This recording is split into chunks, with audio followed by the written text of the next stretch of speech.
Hello, everyone. Welcome to Bibb Country, Land, Legacy, and Lettuce.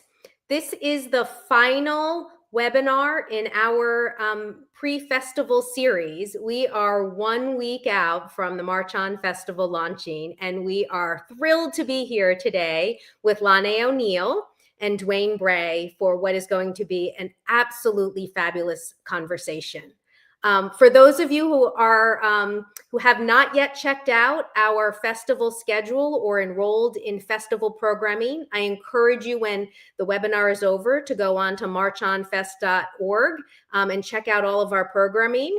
But until then, go ahead and sit back and relax. I'm going to introduce two wonderful people who are going to take us away in what's going to be an incredible conversation. First up is Lonnae O'Neal, and she is the author of this very deeply personal book. And joining her is her colleague, Dwayne Bray, and he is the vice president of Andscape. And I'm going to turn the floor over to the two of you as I sit back and enjoy what I know is going to be an incredible conversation. Thank you both so much for being here today. Well, thank you, Kim, for that introduction. And while we're at it, we'd also like to thank March On for giving us this platform and for its mission to tell stories that move. So thank you very much for having us. And Lonnae, my friend, good to see you. Dwayne, my friend, very good to see you as well. Great. Lonnae, your book, Bibb Country, was released on, I believe, June 17th. How are you and how's the book tour going? Whew.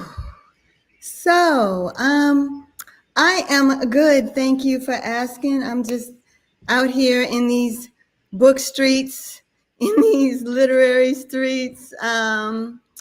It's going really well, and it reminds me of something I knew but forgot and have reconnected with, and that is the best part of writing, the best part of having done a book is getting together with people and talking about words and sentences and most especially stories. So it's going really well, and I'm traveling. I'm meeting a lot of folks. I'm hearing their stories. So yeah, I'm just very gratified. Well, I mean, I purchase a lot of books and I read a few of them. I probably got 100 books that I've purchased that I haven't read, but I did read your book, and it is, I don't just want to say it was well written because you're here, but it's so extraordinarily detailed and it's so poetic, it's so lyrical. So it was my pleasure to read it. But I'd like to get this started. So my first question to you is, what sparked your interest into digging into your family's history? Wow. So I don't know if it was something that sparked my interest so much as it was something that caught a hold of me and didn't let go, right? If it was a spark, it was actually a flame, a fire. I was invited to a reunion in 2019. It had been kicking around Facebook, this invitation to come to a gathering of the descendants of Revolutionary War General Major Richard Bibb and the descendants of those enslaved and emancipated by Richard Bibb. And we were told when this history found me that we were potentially descendants of enslavers and the enslaved. And now, mind you, this history hit me in the face. I had no knowledge of it before. So let me just say this. My grandmother's name was Susie Bibb, right? And Right. so I had grown up with the Bibb name and the Bibb family, and I had never even known there were any such thing as white Bibbs. And so the history was new to me, and it was lacerating. So I was unsure whether or not I would go to that inaugural reunion.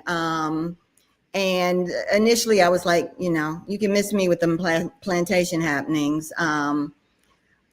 It was not something I wanted to confront. If I wanted to know about it, I already would have taken the ancestry test. I would have already done this digging and reporting. But my editor at the time convinced me to go, but to take my notebook so that I would be going to this reunion with my own agency, under my own steam, with my own authority and ability to write my story. And so I did that. I went to the inaugural reunion. I wrote a story about it for what was then the Undefeated, now Andscape.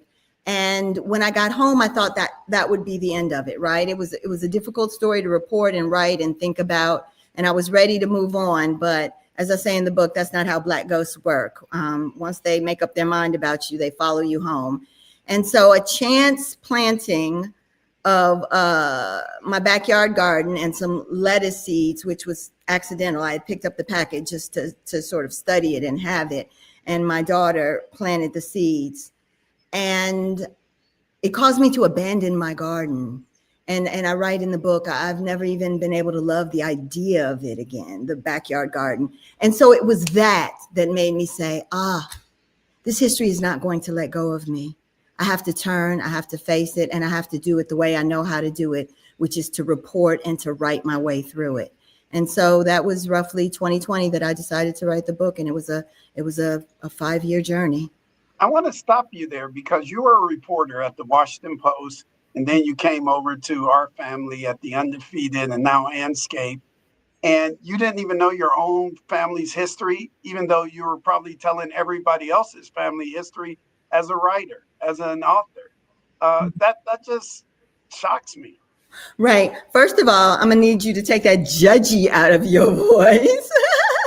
No, but that's actually so common, and that sounds so familiar, right? When I go and talk to other people about their stories, I have a notebook. I have a barrier, right? I'm asking them questions and making inferences and trying to structure together the facts of their story. But to turn and face my own, for some of us, that is the hardest thing to do. And we don't know because there is a way that not knowing is necessary and protective, especially when it comes to the backstories of Black people. My grandmother, Susie Bibb, I write in the book, could have passed for white, that is, until she opened her mouth, and then everybody got real clear, right? But it did not even occur to me to wonder why, not even, let alone question, right? And so that is why I think facing the story finally was so heavy, and why I had to not just do a story, but do a book about it, because when those ghosts hit, when that history hits, it's heavy and it turns on you. And, you better be bringing something, to this conversation in order to be able to make your way through it. Yeah, you say your grandmother Susie was part white, or very light skinned. We'll get to colorism later in this webinar, but here's where I want to start. You talk about that reunion in Russellville, Kentucky, and the genealogist Michael Morrow said the Bibb story is a story about race. It's a story about family. It's a story about slavery. It's a story about wealth. It's a story about abuse. And lastly, it's a story about neglect. After your research and writing this book, what do you think it's a story about? It's a story about all those things, which means it's a story about America, right? It is a story about the need to go deeper into our history, to get subterranean with it, to go further back in the timeline, and to get in touch with a version of this history that we don't usually start with. And because we don't start with a version of the story that my ancestors starred in so many ways, we can't fully make sense of ourselves, right? It is both, the racial is both personal and political and national, right? And so it became this story about all the ghosts in the American story, not just the ones in my family, right? And how they continue to rattle their chains to this very day. And then that becomes a story about the need to turn and face them because they're not going anywhere. Right. And we're going to get into that as well. I do want to ask you this: was there a moment when you realized that Bibb lettuce was more than just a salad green, that it was a portal into a much, much larger story? Yes, but before that, I had to realize that lettuce wasn't simply iceberg, and it wasn't simply meant to be drowned in French dressing or Catalina if you were putting on airs, right? Because that was what lettuce was, in all the tables where I was growing up. But to your question, the lettuce is a stand-in for this notion of who does the labor in America and who gets the credit, right? This is why I say you have to start the timeline sooner. So in all my research about Bibb lettuce, I could talk about the year it was first on the menu at the Kentucky Derby. I could talk about the cultivars that came over from England. I could tell stories about growing it hydroponically, right? Right. But the question that animated me, and by extension poses larger questions, is what was the role of the enslaved for a cultivation that was credited to an enslaver during a period of enslavement, right? And why are we never asking those questions, right? That's the nearest green versus Jack Daniels question. That's the notion that the father of Kentucky bourbon, Elijah Craig, all his stills were run by enslaved people. That's why we're wondering, whether a filling station owner really came up with 11 herbs and spices, and whether a white filling station owner was in fact frying chicken in 1920 in Eastern Kentucky, right? And so for every institution and era in the nation, the lettuce became a stand-in for starting sooner in the timeline and going deeper in the earth to find the origin stories that will help us make sense of where we are and where we came from. And what did you find? What did you find? What's the answer to any of that? Oh my goodness. I don't know that there's answers so much as there are just more stories, right? And what you find is all these puzzle pieces that you're putting together, and the stories get deeper and they get more complex, right? And you find people, you find enslaved people negotiating with their times, right? For better conditions. And you find people who tell stories and construct realities that they'll fight to the death to protect, whether they're true or not, right? I say in the book,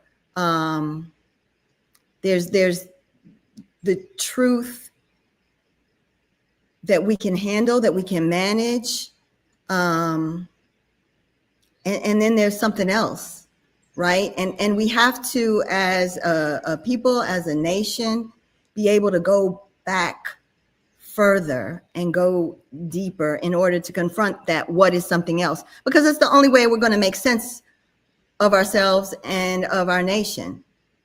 That is what I found. Where there are holes in the story, where when something doesn't make sense, that means there's something you don't know. Right. Let me ask you this. You write about inheritance, not just in terms of land or money, but also trauma, resilience, and memory. How do you see those playing out across generations?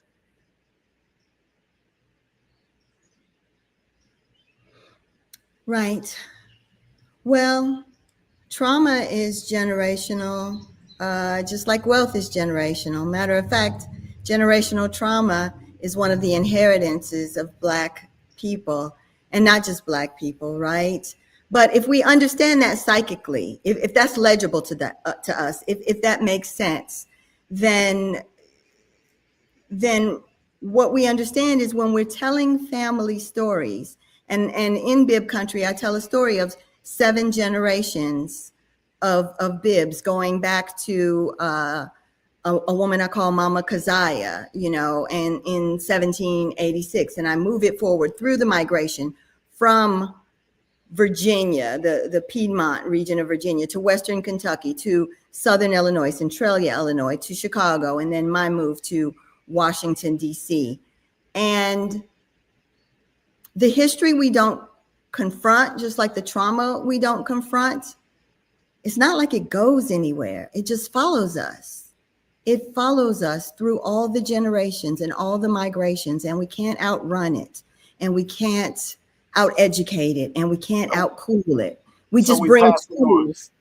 We pass it on, right? We bring tools and creativity, and we cocoon it, and we manage it, and we make art out of it, right? But we also we pass it on until we turn and face it, as personally and interpersonally, and then nationally with these stories, like the story of, the stories of enslavement, the stories of who does the labor and who gets the credit, and the stories of our traumas. So I have one last general question, then I'm going to get into some of the characters in your book. What surprised you most about what your family held on to and what was forgotten?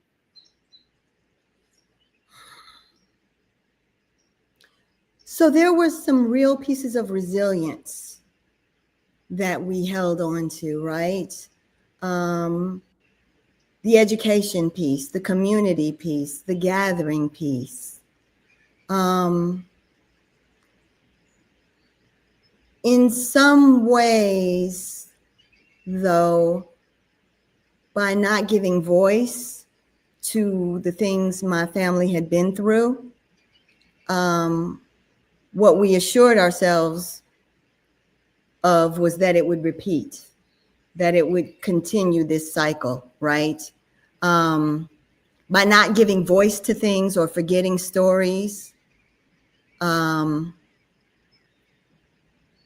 you guarantee that it's the body that'll remember, even if you can't put a voice to it or a face to it or a name to it, right? And that part saddens me, that there was not more conversation about collectively what we had been through and what we could make sense of to break cycles, to break generational curses. You know, we forgot to talk about, or maybe we learned not to, and you know, we had to relearn how to tell the stories that meant the most to us and could make the most difference, could have the most impact, and could make us make sense of ourselves. That's good. That's good. So, Lonnae, let's talk a little bit about the white side of the Bibb family. Major Richard Bibb and his white offspring had wealth that was foundational to America. Tell me a little bit about that side of the Bibb family. Right. And you know, that was one of the things that slapped the hardest, right? When I found out this history, right? Because my grandmother, Susie Bibb, grew up dirt poor, hungry, right? Poor as church mice, as my Aunt Hilda said. And the white Bibbs, you have, you know, Major Richard Bibb, you have John Bigger Bibb, who was credited with cultivating Bibb lettuce and gave it away to his well-heeled friends. You had George Mortimer Bibb, Treasury Secretary Bibb, you know, U.S. Senator Bibb. You have Bibb County, Alabama, Bibb County, Georgia. You have the first two governors. Governors in Alabama. Alabama. Exactly, right? And you have, and this one messed me up, Dwayne, at that first reunion, when I found out there was a ship named Bibb. Let's just say I cursed. We'll just put that out there. That I cursed up a blue string. Like, it was an inconceivable amount of wealth to me that, as you said, was utterly foundational to America. Yet on the other side, a side that wasn't talked about, you had all these black Bibbs. I didn't even know there was any such thing, as a matter of fact, like I said earlier, as white Bibbs. So you had these black Bibbs, and we had grit and resilience, and we were striving and all of that. But, you know, that kind of inequity, that kind of gap is right. hard to close, and it's hard to wrap your mind around, even conceptually, right? That's why I say sometimes I couldn't even get over the laceration of it for a long time. Right. You and I were in Cleveland last month together at the National Association of Black Journalists, where the mayor of the city is Justin Bibb, right, and the dean of the journalists is Leon Bibb. So the Bibbs are everywhere. I even understand Muhammad Ali's family is part Bibb. Exactly. So they're everywhere. But sticking with the white Bibb family, you wrote that Major Richard Bibb, who died in, I believe, 1839, had in about 1832, he sent 31 of his slaves to Liberia. And then in his will, upon his death, he freed 65 more slaves. So if I'm counting, that's 96 slaves that he either sent to Liberia or emancipated. And maybe I'm naive, and I'm thinking, oh wow, that was a nice guy. But when I read your writing, you're not very happy with him for his actions. Please do tell.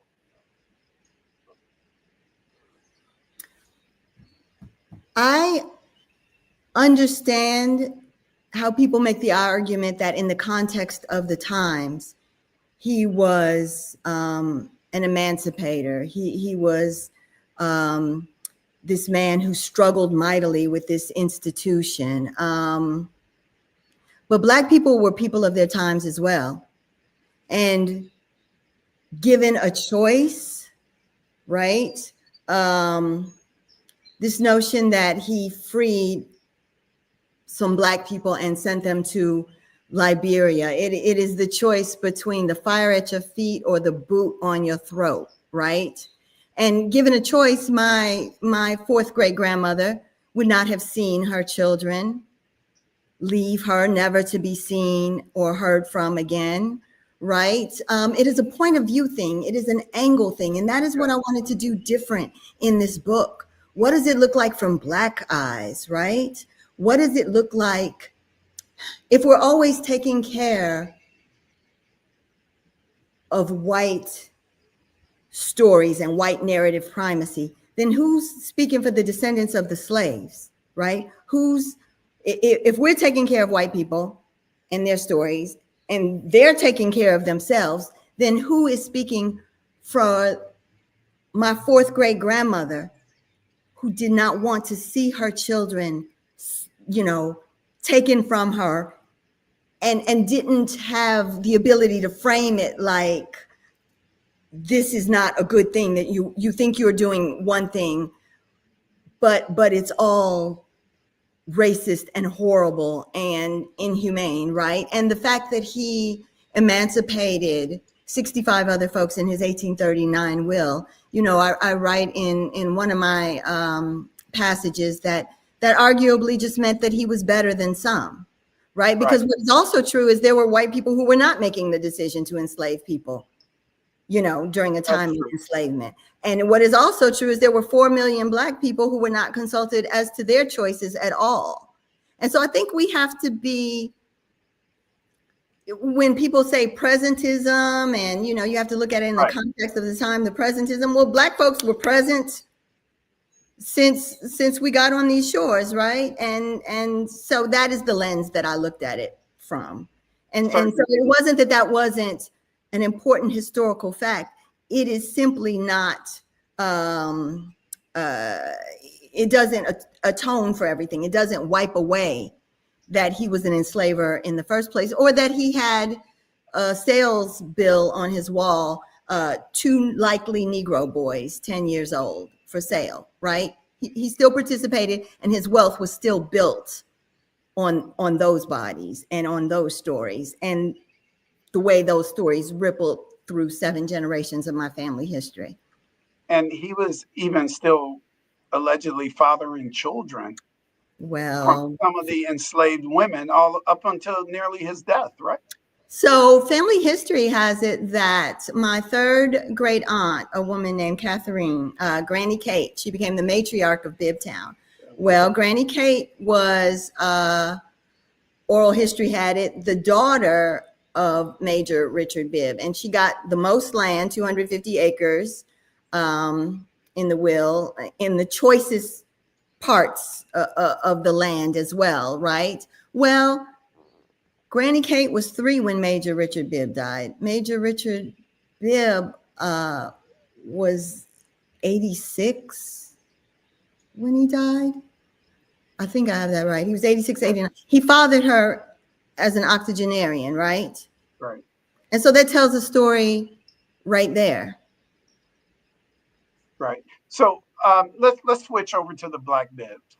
I saw this book, not fully, but in large part as matriarchal in many ways, because the book is full of mamas. You already mentioned Mama Keziah. There's Mama Rachel, Mama Pokey, Mama Minnie, Mama Susie. And I don't know if you call your mother, who went by the name Betty Lou, Mama Betty Lou, but there's Mama Betty Lou. Who are these women? Tell us about some of these women who, in the lineage, it's Mama Lonnae. That's where we're at today. Right. That's right. That's right. Well, we'll go with Mama Keziah, because that was discovering her is something that changed this history for me. And I'll actually read what I said, because it represents a moment. I was one writer and descendant on one side of this moment and one on another. And so in the documents, she was referred to as Old Keziah, right? And that distinguished her also from her son, Frank's baby girl, her granddaughter, young Keziah. And what I write in the book is, but those were records kept by enslavers with naming conventions that work for trafficking. As I've never encountered a Black woman of advanced age or middle age in Keziah's case, whose Black family called her old anything. And as I called my grandmother, Keziah's great-great-granddaughter, Mama Susie, I've taken to thinking of my fourth great-grandmother as Mama Keziah. And as I spoke the words Mama Keziah and reclaimed her for myself, I began to cry. For the first time since 2019, this family history didn't feel so reductive. For the first time since I'd heard tell of white Bibbs, I hadn't lost my ancestors to slavery. I had gained a big mama, a Black woman who I could name and who 2 centuries ago held generations unborn in her mind's eye and called us free with every mile she walked along the wilderness road. And I could see the Bibb history more clearly when I filtered it through Mama Keziah's eyes. So I literally burst out in tears. I'm reading a document and it's calling this woman old Keziah, which is so objectifying, right? Not to mention there's a $300 price tag by her. And when I said, Mama Keziah, it was like, whoosh, she came into me. And then it was my history. And then it was my history to tell as I damn pleased, right? As I was charged to tell. And that's what I did. And so I try to give these matriarchs in my family the respect I would give them if they were living and walking in front of me, right? Because they are, right? And that's when I took ownership of the history and the whole thing opened up for me. And she had a rough road to hoe, right? She started in Virginia and she ended up in Russellville, Kentucky. How'd she get there? Well, that was the Kentucky frontier was starting to close when Major Richard Bibb decided to claim his land, right? Revolutionary War generals got bounties and he was a land speculator. And so most likely she walked, which is how the enslaved traveled, through the Wilderness Trail, over the Appalachian Mountains in a months-long journey. It is believed that the white enslavers, most often, or much more often, but most often took waterways, which were a lot easier. So from the Piedmont region of western Virginia to Western Kentucky. That was her journey. And the Bibb family was wealthy. And when you had a wealthy family, they likely kept or often kept enslaved families together. And so Richard Bibb was from a family where his brother went down south to Alabama and then Georgia. That's one branch of the family. That's how you get the Bibb County, Alabama, Bibb County, Georgia, and the Bibb County, Alabama, the first 2 governors of Alabama. And then that's how you get Major Richard Bibb and George Mortimer Bibb, who was a U.S. Senator, and John Bigger Bibb cultivating Bibb lettuce. And so Mama Keziah was part of a larger enslaved family, some of which came with Major Bibb and others of which went with other parts of the family. Now, those are the women. Now, and the men in particular, 2 stood out to me. Charles Bibb and then Lonnae Gerald O'Neal, your dad. But, they struggled sort of in life. And at one point, your dad was longing to get his family back. Charles was described as being mean. Are these characterizations of these 2 men a reflection of the struggles that Black men in general were having in America during this time? Well, what do you think about that? Oh, absolutely, right. They had aspirations, right?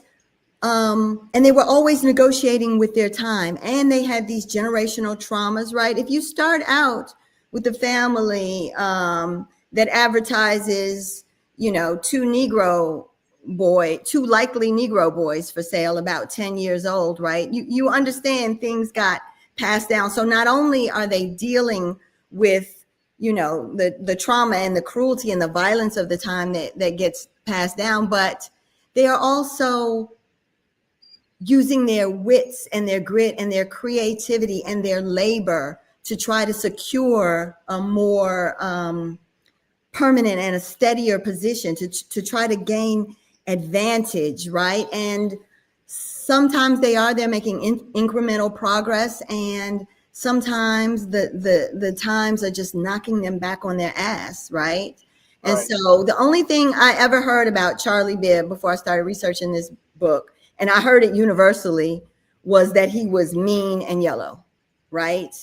And then when I get into the book, I understand what mean meant. And I also understand the limitations that my ancestors had to describe their experiences or what would get passed down. It either didn't get talked about, and certainly, you know, grown folks couldn't even break the threshold of a door where I mean, kids couldn't even break the threshold of a door where grown folks were talking. So, you know, kids didn't, there were no, you weren't getting a firsthand detail kind of in terms of explanation about these things. And so he was this abusive man who passed down abuse. And my father was this, I write about him in the book, you know, with brown cocoa skin and curly black hair. My mother used to call him Dark Gable, right? They were this beautiful, telegenic young couple that, you know, their leg of the Bibb migration train was off the plantation out of Bibbtown up from Centralia to Chicago. And my daddy wanted to be something more appreciably big time than I think America had room for, right? And he struggled with that. And I write about that. He struggled where his circumstances, you know, couldn't keep up with his ambition, and he couldn't change his circumstances enough to make a difference. And it's the chapter is called Chicago, a blues song for Lonnie Gerald.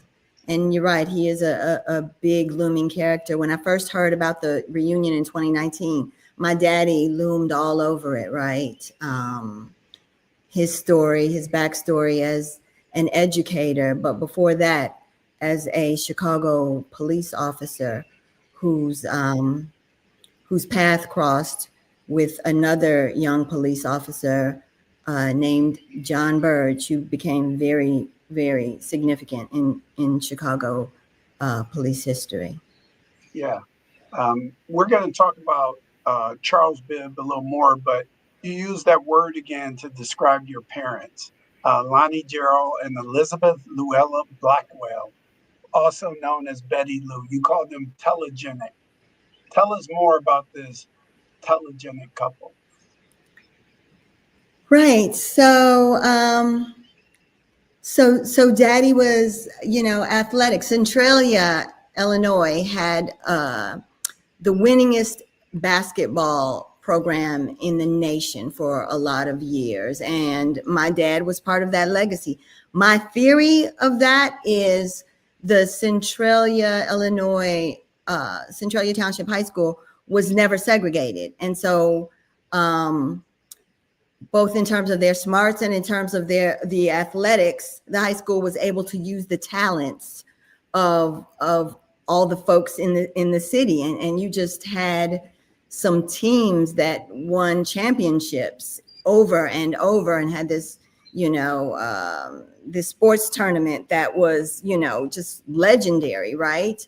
Well, so my dad was a star athlete, and my grandparents' strivings, you know, meant he had money and he was good looking, and, you know, and his girl was Betty Lou. And I remember a dean at a Southern Illinois University, when I told him who my mama was, he told me who my people were. This was Dean Harvey Welch, who was actually from Centralia as well. And he told me that my mama had been regarded as the prettiest girl in the state, right? And one of my cousins, Sharon Bibb, said she used to carry a picture of my daddy in her wallet, and tell people that was her fiance, you know, if she wanted to impress them. So here was this young couple that were beautiful, but more than that, or in addition to that, because it's a piece of social capital, they're educated, and they come up to Chicago on the, you know, their leg of the great migration train with great expectations about how life was going to turn out. But life's differently, or at least very, very specifically, when it comes to Black folks on the south side of Chicago. So, you know, they ran into a lot of that, and that is what I detail. And those stories are what reverberate through my childhood, sure, but through the community, through the South Side, and by extension, through North Towns and Black Bottoms and South Sides everywhere in the nation, right? These unresolved strivings. And that's what we're talking about. That's what we're talking about. The desire to be something more than America had imagination for, and more than he probably had the emotional bandwidth to be. I say in the book, he wanted to be a smart ass, pretty ass, educated ass, church going ass, family having ass Black man with money. If I were to sum it up, that's what my daddy wanted to be. Well, certainly, you know, you have this certain fondness for your dad. And every time I mention him, a smile, I don't know if you notice it, it comes across your face. And on your mom, she also went for a job as a receptionist at, was it Jet Magazine? And they ended up putting her on the cover, or some magazine? Yes, Johnson's publication. My mom went in to try to be a typist at Johnson's publication, and they made her a model on the spot. And that was one of the pictures she took for Johnson's publication during the summer of 1959. Now, the caption underneath, which had nothing to do with Mama, said, you know, Hellcat, teenage Hellcat, too wild to be tamed. And it strikes me as a metaphor that she got so much grief for that. She got such that she could never celebrate that triumph, because it was all respectability politics, right? It was all, first of all, you have a magazine called Tan. So that tells you right there, you know, sort of what the focus was and the preoccupation. You had these pulpy magazines. And so I guess you can distinguish Tan magazine from like Bronze Thrills magazine, which was another actual magazine, right?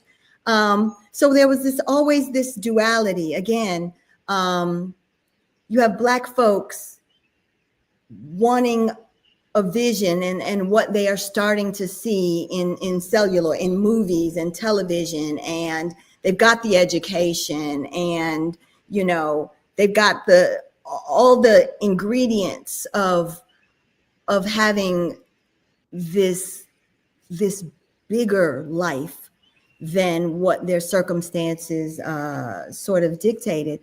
But what is also true of Mama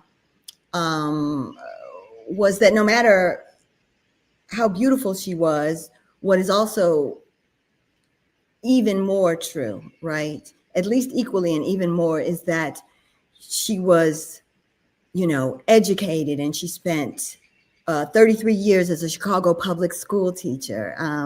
My darling mother, who just passed away in January, had stories to tell, and she shared them with me, right?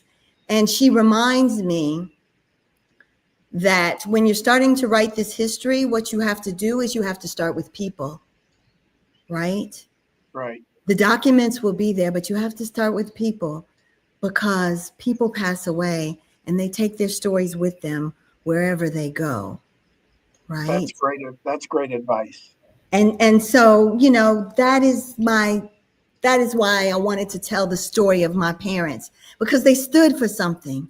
They stood for something special and particular in the Black migration train and in the Black American experience and in American history, right? And we own, as a nation, both the success they made of it, but also the limitations that were placed on them and the things that they could not escape because the nation wouldn't let them. Yes, that's so. Speaking of that, like I can see the emotion, can hear the emotion, and you write with so much passion. And there were several things in this book about racism, what you're talking about, that really set you off. And I want to read one. This is a rather long passage, and I can't do justice to how you wrote it or read it, but I'm sure you can. Just go deep. You're from Cleveland, so go ahead and tap in. You're writing about the sundown towns in Illinois and the limitations those bring on Black people. Of the 671 towns with populations over 1,000, an estimated 472 were sundown towns. We were surrounded, my mother once told me. That's why we had to stick so close together. It's a useful thing to think about when white people cry reverse racism. We were surrounded on slave ships, surrounded on plantations, surrounded in Bibb Town, surrounded in Black Bottoms, in North Towns and South Sides, where we were just surrounded. You understand? We were fucked with and surrounded in America. Illinois, goddamn. When I talked with white people about segregation in Russellville and Centralia in Washington, D.C., and other places, they often invoke those revered Black figures of bygone days that made such an impression on them. They tell me the story of that Black fellow who would. They get all misty about that Black woman who used to.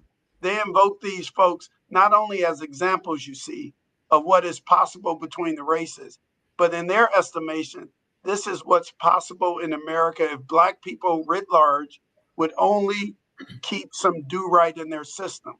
So I can see the psychic convenience of it all, especially if I'm looking through the lens of whiteness, which my country calls patriotism, with a fatuousness that makes me choke. What were you thinking about when you wrote that? What is it folks say? I was just on one, right? I was thinking about the psychological cost of being in too close, right? It was a form of entropy. There was not enough room for us to operate, right? And the perils came from within and without. And we were surrounded. And right, like I read, we were not just surrounded, we were fucked with, right? We were every time we got a foothold or a purchase in America, there was a hand ready to reach in and try to take it from us. And so that passage occurred to me as a riff, and I wrote it as I felt it, right? Where I was almost feeling the constraints. That's why Parliament, George Clinton said, that's why we were trying to dance our way out of our constrictions, right? Yeah. It is the same notion. And I hear music all throughout the book as I'm thinking about this stuff and as I am writing, right? And so I get to the end and I'm like, Illinois, goddamn, right? Like Mississippi, goddamn, like what Nina Simone said, because I could feel that that unreconciled striving that my ancestors could feel and I could imagine it. And so that is what just sort of took me as I was writing some of these things. I don't right. Yeah. That was a great answer. Listen, we're in the last 5 minutes of this webinar. But one thing I want to ask you about, because this is one thing I learned a lot about. I did not know that light-skinned people just talked amongst themselves and didn't talk to us who are a little darker. Right. But when it comes to colorism, your family seemed protective of its light skin.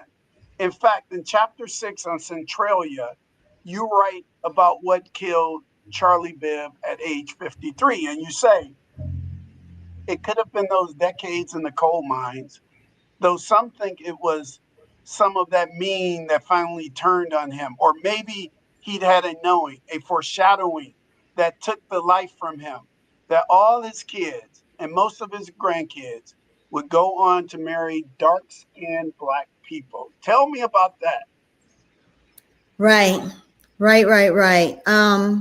So I write in the chapter on colorism, and I'll be brief. I know we're coming to the end, and that was a heavy one to save to the end. And it's a chapter I almost didn't write. Well, I'm a journalist. Fire from the floor. Okay, just taking heat from the floor. It was a chapter I almost didn't write, and my editor persuaded me that I had something to say. And so this idea, when we started talking about it, you said, I didn't know sort of any of these dialogues. This is what you're telling me about colorism. And I was like, well, right, because it's light-skinned folks talking amongst themselves. So when I asked my mother, she put the wide lens to it, and she said, everybody was trying to move up, or what they thought was moving up. People were just trying to do better. White people treated you better when you were light-skinned, right? And I'm listening to her explanation, and she was only able to give it because she had evolved, right? And so she could see it for what it is. It's a trap. It's a trap, right? And it continues to play out in our communities. And I say it's a data point of lived history suffused with tacit approvals, calamities avoided, benefits of the doubt given, all the smiles that break your way, and all the subtle advantages stemming from people simply being able to relate to the way that you look. In the racial cast of America, it's the padding of being light that absorbs some of the weathering of being African American, of being Black, right? And so I wanted to talk about that because it takes on such a structural character. No matter how I look at it and examine it, my family's ability to have land 25 years before the Civil War and turn that into education gave me a head start, right? It gave me a privilege and an experience that some others of us have not had. And so my question finally just became, well, what do you do with it? And it's like any other unearned privilege, right? The only thing you can do with the unearned privilege is use it for the benefit of your people, to hold the door open for other folks to come through, right?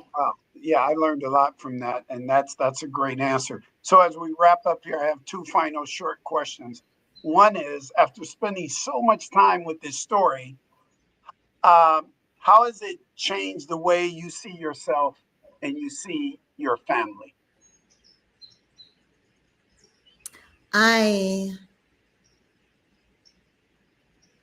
I'm able to hold these stories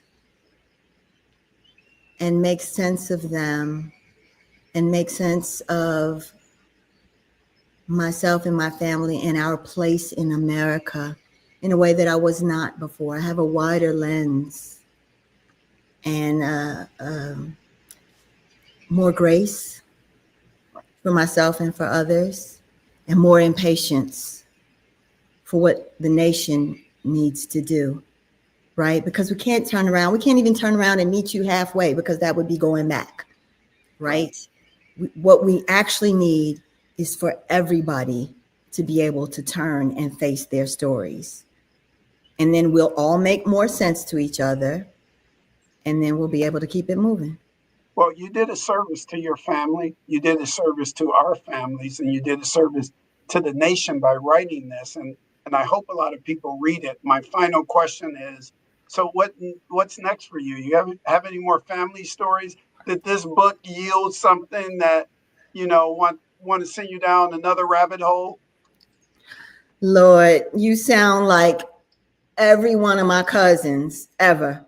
That's the thing when you start opening a story box, it's a Black story box, and you open it up. Yeah, I've tons of stories.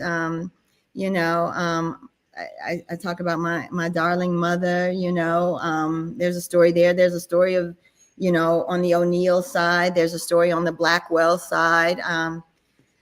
Nothing but stories, right? There's only so much. There's always more story than there is time. And so I just got to see what I can get to. Well, Lonnae, thank you for your time. And I want to turn it back over to Kim. Great. Thank you guys so much. What a very deep and enriching and conversation that was. So a huge thank you to you, Dwayne, for your expert facilitation and bringing out so much from Lonnae. And Lonnae, in addition to just being with us here tonight and sharing your generous wisdom with us tonight, I just want to acknowledge the courage that it took you to be able to confront your past and tell the story and dig into the horrific and unimaginable things that you even pointed out. It's so easy for us to push to the side, but that by sharing, hopefully we're confronting the past and breaking that cycle so that it doesn't continue. So thank you. It took a tremendous amount of courage to dig in and tell your story, and then also to repeat it over and over and over again every time you go out in public and share it. So thank you both so much for being here. I hope I will see you as a part of the festival along the way, either in person or virtually. I think I saw, Lonnae, you had RSVP'd for at least one of our events. So I know I'll see you along the way. And thank you both so much for being here. I'm going to wrap up before everybody leaves. I'll tell you just a little bit about the festival because I hope that you enjoyed this conversation. Enjoyed is the wrong word. I hope you learned as much from this conversation as I did. And that's really, this conversation is an example of what March On is all about. We are about uncovering the untold and mistold stories.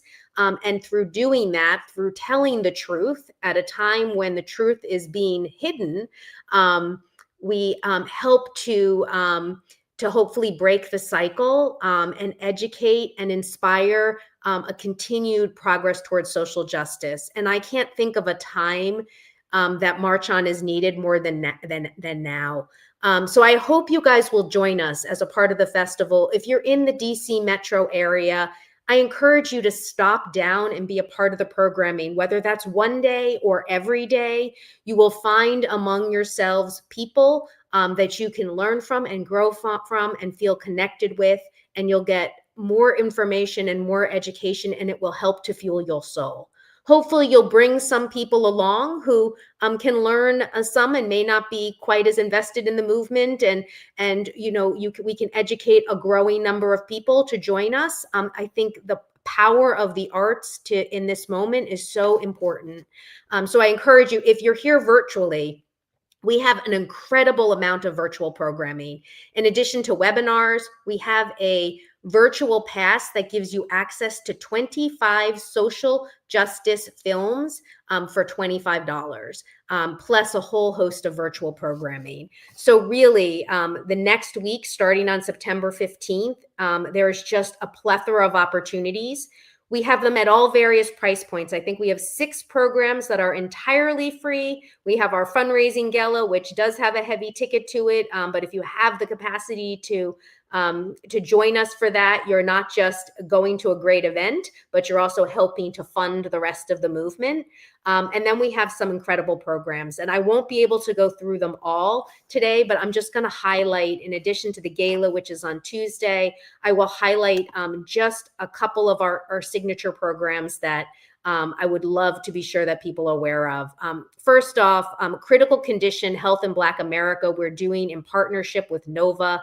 That is a free event. Howard Hospital is also a partner with us, and that is based on Stanley Nelson's film, Critical Condition Health in Black America. So you'll see some film clips. There's a great group of subject matter experts, and it really does tell the connection between the civil rights movement and health. So I encourage you, if you're in DC, to attend that one. If you're not in DC and you want a virtual great overview around health, The Road Ahead, March on Health, The Right to Be Well is on Monday, and that has Dr. Maybank, Dr. Blackstock, Dr. Burvell, a poet, Terea Lewis. That is also a fabulous conversation that's really grounded in health, medicine, and civil rights. We also have just 2 more events I will mention, and there's so much more. So I encourage you to go online to marchonfest.org /festival, and you can see all of our festival programming. There is not a program in there that is all of them are phenomenal. The other one that I want to really highlight for folks is we have a day of programming at the Metropolitan Church. First, we have Trish Hersey, who is going to present around rest as a tool for collective liberation. Along with her, she's going to have a brilliant sound artist and singer, Aaron Maya. That evening, also at the church, we have the Vivian Malone Courage Award. You have Dr. Sharon Malone presenting the award to Joyanne Reed. You'll learn a bit about Vivian Malone and the role she's played as the first African-American to graduate from the University of Alabama. We honor Joyanne Reed, and then Joyanne Reed will be in conversation with the Honorable Eric Holder, the former U.S. Attorney General. That is going to be a phenomenal program. We'll also have a special performance by actor Lisa Arundel. So that will be another fabulous day. And then our final closing event, and I don't think I can do this justice, Isa Sarabay, our artistic director, has really put together something that's going to be unforgettable. It's called the Dark Tower Day Party, a Harlem Renaissance Experience. And she takes us back into the glittering world of the Harlem Renaissance. And there is everything. There's a conversation between she and A'Lelia Bundles, who is on our board and is the great-great-granddaughter of the joy goddess, A'Lelia Walker, and they talk about the period in time. There's a conversation between DJ Are You on the Air and Dr. Misa Cabana Clark, a Howard University professor that takes you through the whole history of Black music and creativity. We're going to have Chaya Kano, an aerialist, there performing. And there'll be food and libations, and it is an event and an experience. It is one of those not to be missed celebrations if you're here in DC. So I hope that you'll check out the programming. If you're not in DC, there is so much for you as a part of our virtual pass. And I really do hope that you're able to join us over the next week. So with that, I'll close things out. Hope to see you in the future and over the next week. And thank you so much for being with us tonight and for being a part of the March On community. Thanks so much. I'll see you next week.